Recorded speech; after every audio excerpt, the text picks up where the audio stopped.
Welcome to the Now and Then podcast. I'm your host, Dan McCool. Join us as we dive into the fascinating journeys of professionals across the globe who have dedicated 15 or more years to their careers. Come along as we explore how their roles have evolved, the challenges they've faced, and the wisdom they've gained along the way. I can't wait for you to hear their insights. Let's uncover the stories behind the experiences of these remarkable professionals. Welcome to the Now and Then podcast.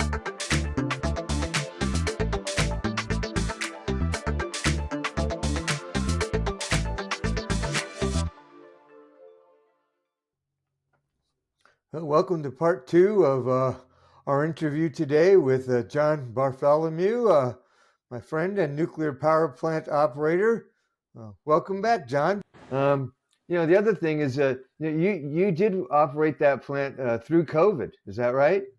Yes. Yeah. So how did that impact the work out there?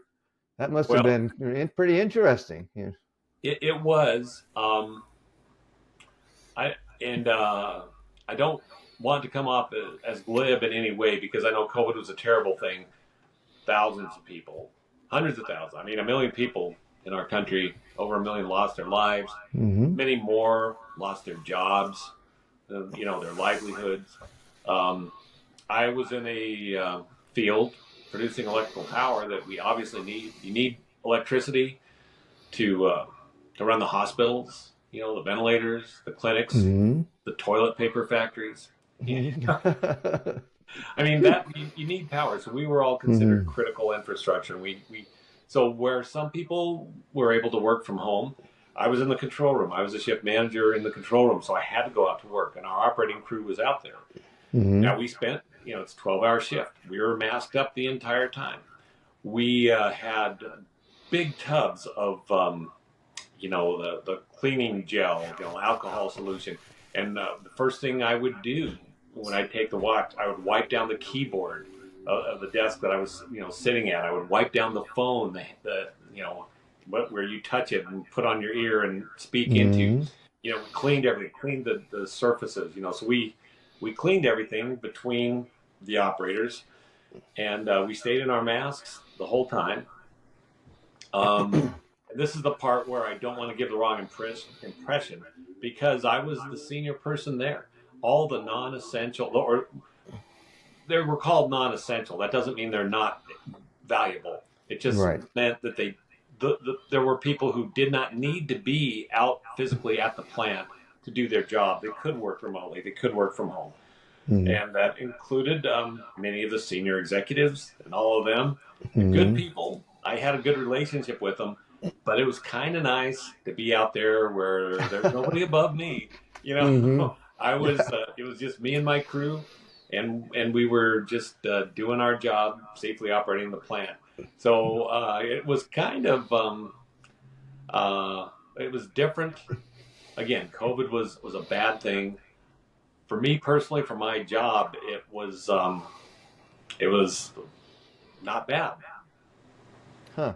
Well, that's that's really interesting. Did you encounter any issues with? I know it must have been nice not to have anybody looking over your shoulders with all the executives at home. But did you ever have an instance where you did have an essential person get COVID and could not come in, and were you able to easily replace them or work without them? Yeah, we had our protocols for dealing with a positive COVID test came directly from the state of Washington, because Energy Northwest is a joint operating agency with the state of Washington. So we have to follow the same rules that the state laid down. So everyone was instructed, and people were to check their own temperature before coming out to work. And if they had any of the symptoms, to call in and describe it. So if, say, an individual, an operator, calls in and says, I have a fever, I have some of these symptoms, then we had to do contact tracing. We had to see, who else do they stand watch with? Who do they interact with? We probably should get tests for those people too. And then as far as covering that opening, because we have, again, for the Code of Federal Regulations and our technical specifications, there's a minimum crew complement that we must have, and we cannot operate the plant without that. So if a person, an operator, particularly a licensed operator, was unable to come, we would have to find coverage for them. We would have to call another individual out to cover that. To the best of my knowledge, we never had an instance where we either had to hold someone over for more than 2 additional hours or go without a required position. Mm-hmm. Would that sometimes mean somebody having to work a double shift, or? Well, you can't do that. One of the things, Energy Northwest always had a policy for hours worked, and there's maximum hours you're allowed to work. That's always been in effect. I wish I could remember exactly when. Several years ago, the NRC came up with a rule called the fatigue rule, which I think is a good idea. It's similar to, over-the-road truckers and things that are performing a job that could put people at risk if they're fatigued. So we have strict rules. A person can hold over for 2 hours at the most after a 12-hour shift, required to have 10 hours off between shifts, and there's a maximum you can work 16 hours in a 24-hour day, but you have to stay within those other rules, and up to a maximum of 72 hours in a 7-day period. And if for some reason those cannot be met, then there is a waiver process that we would have to go through to allow somebody to work excess hours. That was not required to be done anytime during COVID. There's as you might imagine, everything with nuclear power, there is a procedure and a policy and a rule for everything. And most of those rules come about from things that have come up in the past, where that's a big part of the whole industry is when things go wrong, we go back and do a root cause analysis. Why did it go wrong? And what can we learn? And what policies, procedures can we put in place to prevent those same things from causing something to go wrong again? Right. Well, it's good to know that those protocols are in place. I kind of suspected they were with the involvement of the DOE so intense. Well, one thing I want to clarify, the Nuclear Regulatory Commission is a congressionally chartered commission. It is under the Department of Energy, but there was virtually no overlap between Department of Energy and our nuclear power plant. The plant is located on the U.S. Hanford site, on the Department of Energy Hanford site. The land is leased, I think, from the DOE, but that's it. We didn't ever really interact with the DOE. We have very similar rules, similar policies, because the Hanford site is not operating any nuclear plants currently, but they do have nuclear technology. There's nuclear contamination and radiation. They have to follow a lot of the same kind of things. But yeah, we did not work with or necessarily take direction from the Department of Energy. If there was a type of event, we kept each other apprised of what was going on. If something happened at Hanford, their operations center would contact us to let us know what was happening. If we had something happening at our plant, we would contact them. But that was pretty much the extent of overlap. Yeah, well, thanks for clarifying that, John, because I didn't really realize that the DOE didn't have much authority at that's the NRC that has most of the authority at the plant out there. That's right. Yeah. Well, thanks for that. I appreciate it. One thing I want to go back a little bit when you talked about burning bridges or not wanting to burn bridges. In case you wanted to go back, a saying popped into my mind, but then I forgot about it as we continued our discussion.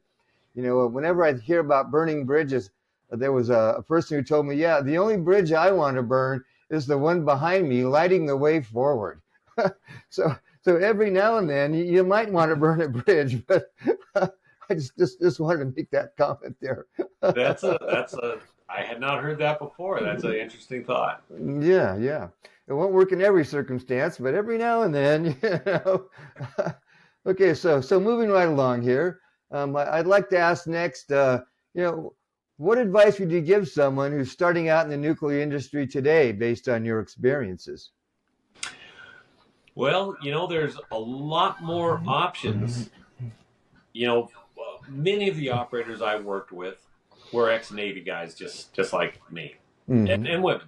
There are of course many women that now, because the nuclear field is open to them, they do that. I say guys in a you know trying not to be a certain male or female.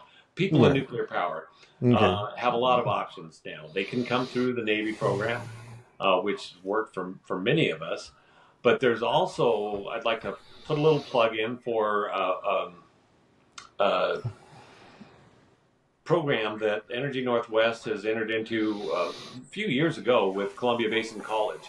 And they have nuclear technology programs at CBC where a person can get into health physics, which is basically radiation protection, where because certain places in the plant, by virtue of being a nuclear power plant, have radiation above certain levels or possibly contamination where people still have to work.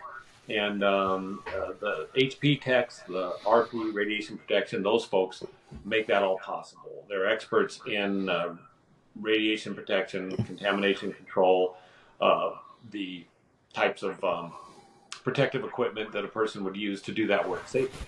And a person can go through CBC and become a health physics technician, and they could get a job either at the Hanford site in DOE related stuff or at our power plant. They can also get into the operator training.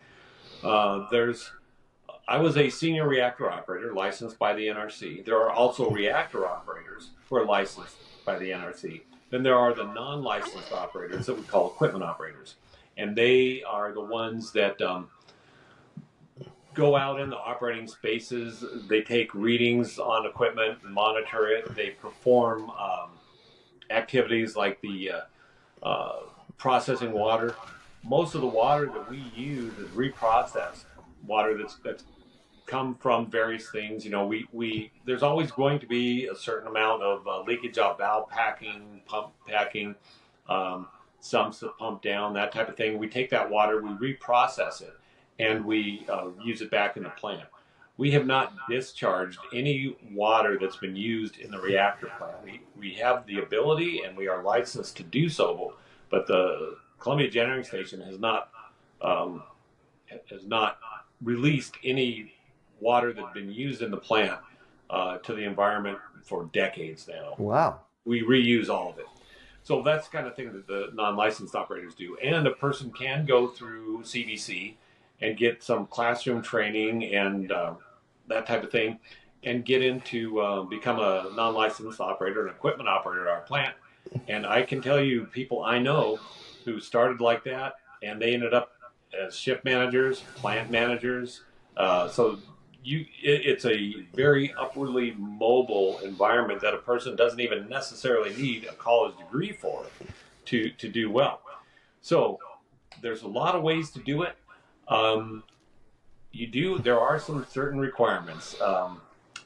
You've got to be a straight shooter. You can't use even legal recreational drugs, alcohol, right? You're not required to not drink, but if you come to work with a blood alcohol content, there will be consequences. The company would give a person usually one or two chances, and then they're gone. Now, with something like marijuana, which is legal in the state of Washington, but it is federally not legal, and since the NRC is a federally chartered commission, no one can use recreational marijuana and work at the power plant. So there's a couple things. If a person would seek a career in this, there's certain things that you need to be aware of that could impact your life depending on what's important to you. But again, get the if you're in high school or something, it's a STEM type of job. Get into the sciences, chemistry, physics, math. The math, of course, because it's a tool that's necessary to do other things. It's not really math just for its own sake. And then again, engineering. There's a lot of things. We have environmental scientists at the plant. We've got trainers. We have a big training department. So if a person is interested in doing technical training, so there's so many opportunities. There are periodic career fairs. I would say contact Energy Northwest or contact maybe WSU or CVC. But you've got to be willing to learn, willing to be self-critical, and know what you're getting into. But the most important advice I would give any young person is don't feel like what you choose to do this week, this month, this year is going to be a lifelong thing, right? That really freaked me out when I was a kid. That, all right, Mm-hmm. you got to pick what you're going to do for the rest of your life. No, you don't. Pick something, give it a try, see if you like it. And if you don't, well, you can try something else, but you'll be better off for the experience of having tried, in my opinion. Yeah, and I agree totally. Most people these days, we're not living in the 50s anymore where people lock into a career and that's it for the next 40 years. I've had two or three different careers, and almost everybody I know has had two or at least two careers, Right, and that's not a bad thing. You learn, like you say, and then you bring those skills to the next career. Hopefully you can advance even further and even quicker based on your past experience. right. Yeah. One thing I did want to ask you about entering the field. I know a lot of the work at Hanford is they have internships. So is internships and also a possibility out there at the plant, or how does that factor in? Yeah, it absolutely is. We have it's called WBL, work-based learning, and students from high schools, community college come out and work. In fact, and again, it's in all the fields. There's an occupational health department out there. Deal with things as you might imagine, first aid issues if they come up, but also the medical side of qualifications. Right, I had to be. Uh, this beard is a post-retirement thing because I had to be clean shaven the whole time I was out there Hmm. for because I might need to wear a respirator. And so, if you're going to wear a respirator, you have to be medically qualified. So there is a staff of people that um, they do testing, to make sure you're physically able to do the work you need to do. Also, other requirements, you get tested for hearing. I was tested every year to see if my hearing was degrading because it's a noisy environment in a power plant. You've got turbines, you've got steam piping, you've got pumps. They do vision testing. So uh, what I'm getting at with that is they had a work-based learning student in the occupational health department, and that young man is on his way to nursing school now. Oh, So wow. don't think it's all just nuclear. It's an industrial facility that requires all kinds of disciplines. But yeah, absolutely. There's work-based learning. There's internships. We have engineers working there now who started out as interns. Wow. Well, that's good to know that there's so many opportunities and so many different paths to get into it. Um, one thing that I'm curious about as well is, where do you see the profession heading? I see recently where they have developed what do they call it? It's a mini self-contained power plant. I'm really curious about that and where you see the nuclear industry heading. Okay, great. Yeah, what you're talking about there is what's known as small modular reactors, SMRs.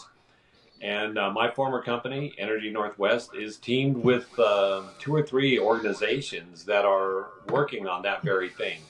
There's a company, NewScale, based out of Corvallis, Oregon, that has an office in Richland. There's TerraPower, which I'm I think, all right, one of your astute alert podcast listeners will probably correct me, but one of them is backed by Bill Gates. Yeah, as we know, Microsoft is investing in getting 3 Mile Island going again to power servers and AI. They're also looking at small modular reactors for that very thing. It's funny because a nuclear submarine is a small modular reactor. You go to sea Right. and you have enough power for the propulsion to move the boat through the water, but you also are making your own electrical power. You're also using that power to make your own water, to distill salt water into fresh water. And so, really, a Navy plant is a small mobile modular reactor. So, the small modular reactor technology is The plant I work at was about 1,200 megawatts electric. That's enough to light up Seattle. A Mm-hmm. small modular reactor, individual reactor, might be 40, 60, maybe 80 megawatts. But the idea is that they could be scaled, put them together. You might have a site with many of these reactors, and they may put a total output out of, like, say, 1,200 megawatts. So that's a technology that's being developed. There are the new generation of plants. There were two built in Georgia at the Bodle site, 3 and 4. One of them is operating now, and that I don't recall the type of reactor they are, but everything gets better. Just like the cars that we drive today are more reliable, get better mileage, and everything than the cars we drove as kids growing up. Although the reactors that they designed and built in the 70s and 80s, the new ones being built today require less power for their support systems. They, most importantly, are what are called passively safe. That is, they don't need AC power supply after the unit trips off to keep the core cool, to keep it covered. So the new plants, definitely new plant construction. We're going to see some of that. We may not see the big 1,000 megawatt plants anymore. It might be these small modular ones. We talked earlier at the beginning about plants that didn't get completed or plants that have been shut down that are getting restarted. And we talked about the license renewal, where a lot of the plants that are approaching or have even passed their original end of license have gone through a license renewal. So I see there's still a future. It's funny, when I was in college, when I was still running away from nuclear power, I had a professor in the mechanical engineering department who used to be in the nuclear engineering department, which they no longer had at the University of Washington. And he said, "Yeah, it's gone." My father, who was a nuclear engineer, said, "Yeah, nuclear power dead in the water." Well, it's not. Right? There aren't as many plants as there used to be operating in the United States, but the industry is still moving forward. We're always going to need electricity. That's not going to go away. My personal feeling is nuclear power will not likely be the one and only solution, but I think it's a big part of the solution. We can use it in conjunction with hydro, with solar, with wind.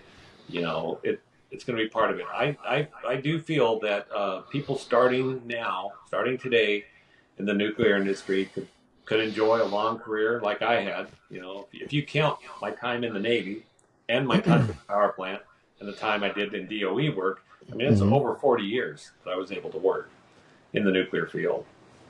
Yeah, I find that fascinating. How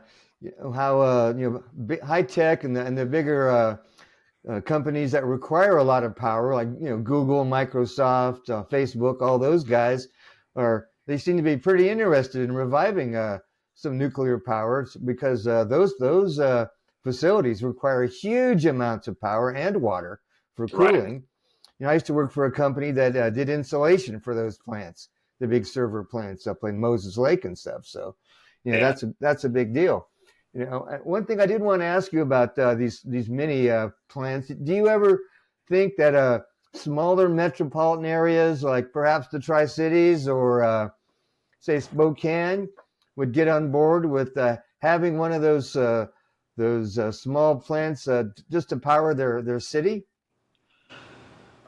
Well, that gets into a lot more than just technology, right? My field has always kind of been the technical side of Okay. things. I'm not qualified to give firm answers on, say, the political and the environmental and societal issues that this would bring up. Sure. Uh, I think it's something that could be done right now. In New York? There's 9 Mile units 1 and 2 and Fitzpatrick that are up there um, in the Lake Ontario region, kind of upstate. But there's also Indian Point, which is not far at all from New York City. So there are plants that are fairly close proximity to population centers. Um, I think some of the other issues to be concerned with are the security needs, Oh right? yeah. Because Now, spent nuclear fuel kind of takes care of itself. I've been told, I've never tried this, but if you took a used, new nuclear fuel, brand new, unused nuclear fuel, you can touch it. They don't. You have to wear white gloves because the oils from your skin and stuff could cause some damage to the cladding, but it's not a hazard to a person. Used nuclear fuel that's been irradiated. There's activated components in there that if you were to put it on the 50-yard line of a football field, and because everything in the U.S. is in terms of football fields, right? If you put one on a 50-yard line of a football field and ran towards it from the goal line, you'd never reach it, right? If there were no. So, yeah, there's a big concern ever since 9/11, which is a big change in the industry about security. We've always had security at nuclear plants. There's always been a recognition that you have to keep the plant safe, you have to keep the people safe. And now, of course, since 9/11, the potential for terrorism, that kind of thing is looked at. So that's another piece you'd have to look at. If you're going to put a plant in a town, not only do you have to site the plant, you're going to have to store the fuel when it's used because personally, this is my personal opinion. This is not based on any inside information. I don't think there will ever be a national spent nuclear fuel repository, like, say, a Yucca Mountain. I don't think that's going to happen because you'd have to be able to transport that dangerous used fuel across multiple state lines to get it to this repository. And I just don't think politically and environmentally that's going to happen. It could be done. That was one of my dad's projects when he worked at Los Alamos, was those rail cars that were designed to withstand like missile blasts. Right. It could be done safely. The technology, it all can be done, but you have to look at the people too. Why force things on people that they just don't want, that they're not comfortable with? Right. And they're already getting some pushback about just in the state of Washington, crossing the state with rail cars with nuclear waste, the stuff that they're starting to process at the VIT plant. It's already a controversy. So yeah, I see your point there. And I guess even though it's technologically feasible, there are so many other factors that it sounds like it's probably going to be prohibitive, and that's understandable as well. There's so many factors involved. Yeah. Yep. So we'll go ahead and wrap this up, John. And one final question I'd like to know is, I think I probably know the answer to this already, but if you had it to do all over again, would you? Yes, I would. I might do things a little different, but I have to say that we all have our own different needs as far as, well, how much do I need to get paid? Where do I want to live? What kind of work do I want to do? And for me, nuclear power was a rewarding career. It was challenging. It was difficult, but I also felt like I was doing something valuable. I wasn't just pushing paper around. I was making electricity to make people's lives better. Particularly we talked about COVID. That's when I really started thinking about it. We're powering schools. We're powering hospitals. We're powering, homes. So yeah, it met the needs I had to feed my family, to have reliable work, and to be able to feel like I was doing something worthwhile.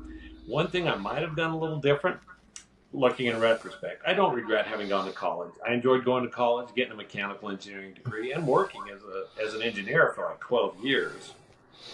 But if I would have just gone straight to the power plant when I got out of the Navy in 1990, I would have had like 7 more years of service. So instead of 26 years out there, I'd have 33.